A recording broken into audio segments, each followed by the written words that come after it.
In this lesson, I discuss circular reasoning, also known as paradoxical thinking.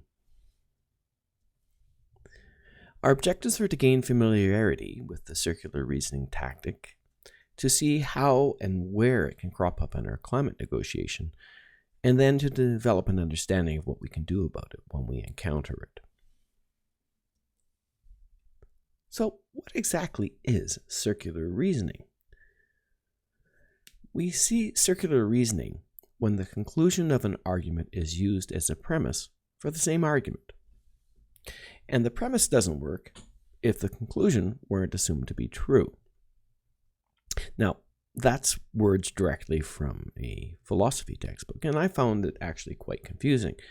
So in this lesson, we will look at a number of examples of circular reasoning and see how and where it actually comes into play and what's actually going on in the structure of a circular argument.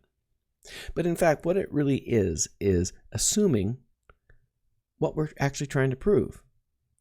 So what we'll do in a circuit argument is state a premise, which is actually the conclusion. And sometimes we'll use different words. And sometimes we won't even bother doing that. We'll just use the same words. And we'll see some examples of how that plays out throughout this lesson. It's actually a very common tactic. Many circular arguments are actually commonly held beliefs. And because they are so universally accepted, we're blind to them. And we just take it to be true. So it is really difficult to see in day-to-day life, and because of that, it becomes difficult to identify it when it occurs in climate argument as well. But here's the thing. Once you see the light, yes, you can see it everywhere. It becomes readily apparent to us that that's a circular argument. So this is one of those things that once you understand what's the structure of the circular argument, you can identify it and you can see it all around us, which is one of the reasons why we universally accept them and we're blind to them. So here's an example of a everyday circular argument. It's something you might encounter when you have a misbehaving child. One of my kids might have said this to me back in the day. And they could say something like, it's okay to destroy property when I'm angry because angry people destroy things. And on the surface, that actually seems reasonable to a certain extent. But let's think about it. And what I find with circular argument is that oftentimes we have to paraphrase the argument, break it down into its constituent parts, and then see what's actually being said, how it all strings together logically to identify whether or not it makes sense. And in this example, when we paraphrase it, here's how it goes. It's okay for me to break things. I'm angry. Angry people break things. So, I'm allowed to break things. But, it didn't prove anything. If you paraphrase it and take a look at it, it doesn't prove anything. We just repeated that angry people break things at the beginning and the end of the discussion. But, when we say angry people break things, that could actually be true. That's true. But the conclusion that it's okay is not necessarily true. It doesn't make it okay. Just because people do it doesn't make it right. So rationalizing bad behavior doesn't change it into good behavior. But you'll see the argument goes in a never-ending circle. And that's the nature of circular reasoning, is that we go around and around and around, and that's why we actually call it circular. Here's a climate negotiation example. I actually came across this one in the local newspaper, and it was back earlier this year, and it was just before I started working on this course. And it's actually one of the reasons why I started to delve into how logical fallacies play into climate negotiation, because this one clearly was a logical fallacy in play, and I had to stop and think about, well, how are we going to deal with this? But here's what the letter writer said, and to be fair, I am paraphrasing a 300 to 400 word letter. But what they said in essence was, common sense says global warming isn't happening. I have a lot of common sense. My common sense tells me that I have never seen global warming. So global warming isn't happening. Oh, let's think about that. You'll note that in any of this, the writer didn't offer any evidence. All they did is restate their assumption as a conclusion. So we go back to our definitions here. What they said in 300 to 400 words is, it's not happening because it's not happening. But this actually points to one of the common features of circular argument, and that is, it's often buried in a sea of words. And to see the problem, we have to simplify things, break it down into its concise bits, its constituent parts, paraphrase it, and then we can check the logic of it. And when I do that with this letter, and you see, it's not happening because it's not happening, I said, well, that's not particularly logical. Yeah, it could be true it's not happening, but it's not happening not because it's not happening. It's not happening for a whole bunch of other reasons, which the letter writer didn't get into, if it were to be true. But when we do this work on looking at the paraphrasing of the logic, the whole thing seems ridiculous. Even paraphrasing it and saying it in that way makes me uncomfortable because it's just logically flawed. I find it uncomfortable to say it. Also, I don't want to do that paraphrasing because it means I have to delve in the mind of the person who thinks that this makes sense. And I really don't want to go there. So, oftentimes, we don't bother because it's too much work. And in some regards, it's uncomfortable. So that makes circular logic easy to miss. And we're often unaware of it because we either ignore it, we don't want to broach it, or we just accept it to be a universal truth. And so both sides of the argument can be accepting as true something that's not necessarily true, like a premise accepted as the conclusion. So both sides of this argument can accept the logic of the argument, even though it's flawed. And we believe the argument is proven. But here's what happens. Because of that belief that the argument is proven, people can get really angry when they're challenged. This is one of those things with circular argument, is that when we start to challenge the argument, people get really, really cranky. And we need to be aware of that when we confront it in climate negotiation, because we're trying really hard not to drive people back into anger and denial and depression. And if we don't handle this carefully with some tact, that's exactly where we can take them by challenging their circular logic. So we have to be careful. The other thing that happens in circular logic is an inherent sense of how smart I am, belief in superior intellect. So the circular argument is often offered with an air of smug superiority. Have you actually heard people say this? See, why didn't you think of that? You're not so smart after all. The feeling is, my argument proves just how smart I really am. So it makes me feel good to say it. Now, in the example of the letter to the editor, the climate example, if I disagree, then I clearly have no common sense. And clearly, people with common sense are smarter than the rest of us, so by disagreeing, I'm not very smart and the letter writer is much cleverer than I am. That's the inherent problem with circular logic, is that to challenge it, it actually gets into a personal attack in some regard of the intellect of the person who's used the circular reasoning. And that can be very upsetting to them. And we want to try to avoid getting into that kind of discussion. That's not a particularly fruitful discussion, so we're trying to avoid going there. The other thing is, because these things are universally accepted often, we accept them to be true. And so the circular argument is offered as a divine truth. And challenging it spits in the face of all goodness and light. This is especially the case when, it's a religious-based argument. We see this a lot in religious-based argument.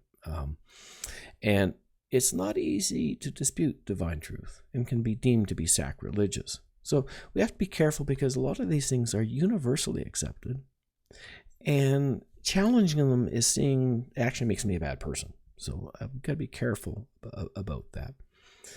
People have their faith systems. They believe what they believe, and challenging it can lead to some pretty nasty confrontations. So in climate negotiation, we have to be cognizant of that to avoid getting into that sort of discussion.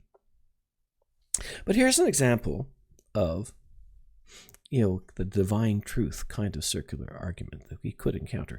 This is actually one that I found myself falling prey to because I've lived my entire life in Canada. I was born here, I've lived here, and I love this country. So I've actually found myself falling prey to this, and that is the circular argument that says, Canada's a great country.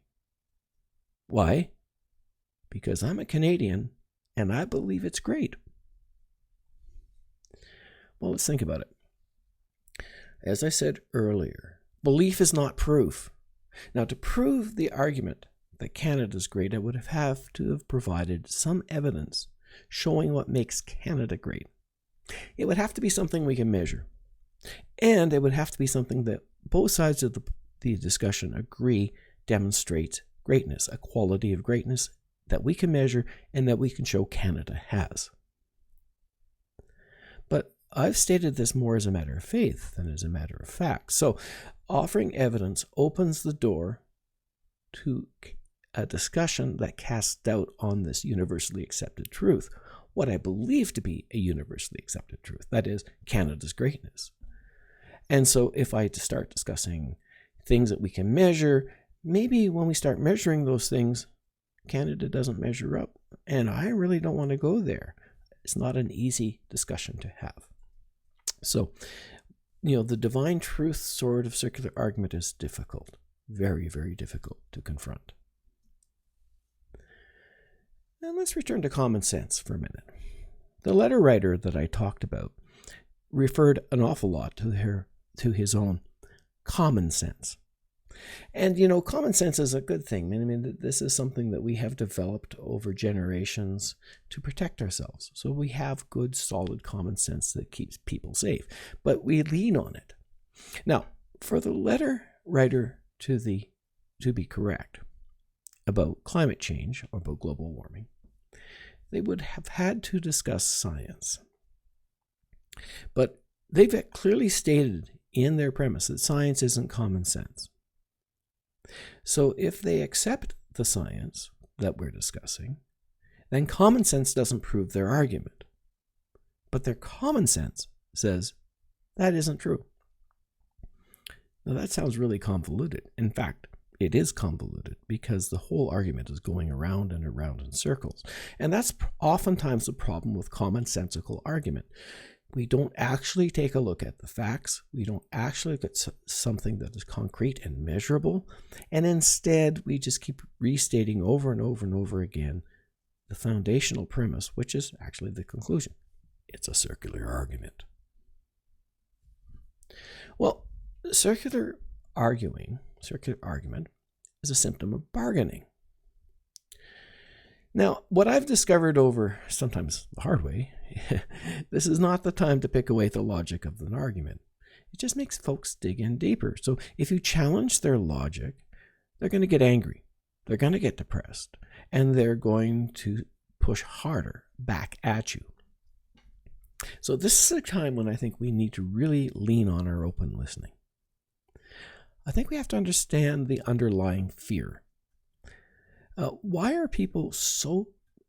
is it so important for people to have this argument to be true? What is the emotional basis for the argument? And then we have to share our own fears and concerns. So I think we have to go back beyond the argument and say, why are they saying this? What are they worried about in reality? Not this circular argument that they're presenting. What are their real fears? And then find our common ground.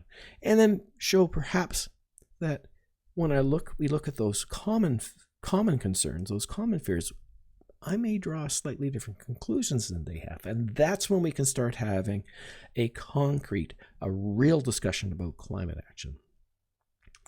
Perhaps at some point down the road, we can deconstruct the circular argument and identify the evidence-based way forward. I think more important than this deconstructing the argument is looking at the evidence-based way forward. And that comes from common ground. In fact, more often than not, I think it's important to just simply ignore the circular argument altogether. Get down to the common concerns. Find the common ground. That's where we can find the solutions. And, the fact that they said something that was illogical, circular, who cares? It's in the past. Put it behind us and let's move forward with looking at real concrete action based on common ground. So here's some do's and don'ts. Lean on your open listening. This requires patience. We're going to have to be patient here. And also, let's not get drawn off topic in discussing all of this. So to turn this into a discussion about circular argument and all of that is not staying on topic. So let's get on our topic. Let's get back to our core message and let's listen to what they're really saying about their concerns. So to do that, we have to understand our own position. What's our core messaging? And as I said, we have to seek common ground. We have to be careful not to get angry. Because it is so universally accepted as true, often these arguments, people are going to get angry if we challenge them, and we're going to get angry back, and that's just not a productive discussion. So don't challenge the logic. And let's not get distracted by the entertaining argument. That is, if I get into a discussion with somebody about why they're being illogical and they push back and say they are, and then I push back and say, yes, they're not being logical, and we go round and round on that. That can be a really entertaining distraction. But it's not doing anything to get us forward on dealing with climate change. And that's our mission. So the entertaining argument keeps us off our mission of addressing climate change. So let's not go there. Now, in our table of fallacies we consider, the common responses are becoming dominant here. Open listening, patience, understanding our position, what's our core messaging, and finding common ground. These are becoming more and more consistent across the spectrum of fallacies that we're dealing with. Now, I've added for circular reasoning, don't challenge the logic. Just ignore it and move on to something else. Open listening, move on to a discussion about the common concerns. What I'm finding now as I look at this table, and I think this becomes even more clear in our next lesson, but if we practice open listening and patience, understanding our core position and our core messaging, and finding common ground, that the unique responses become much easier to deal with, in sense of if we're doing those things, we're not going to challenge the logic. We will point out the data. We will explain nuances because it just comes out of as a logical outcome of the common responses. When we'll get into that a bit more in the next 2 or 3 lessons. So what did we cover? We talked about circular reasoning as a tactic in climate negotiations. We talked about how it crops up and how people will lean on them and how emotionally attached people can be to these sorts of tactics. And we talked about what we could do about it. So feel free to comment below. I will review the comments and share them with the other participants of the course, and we can carry on our discussions that way.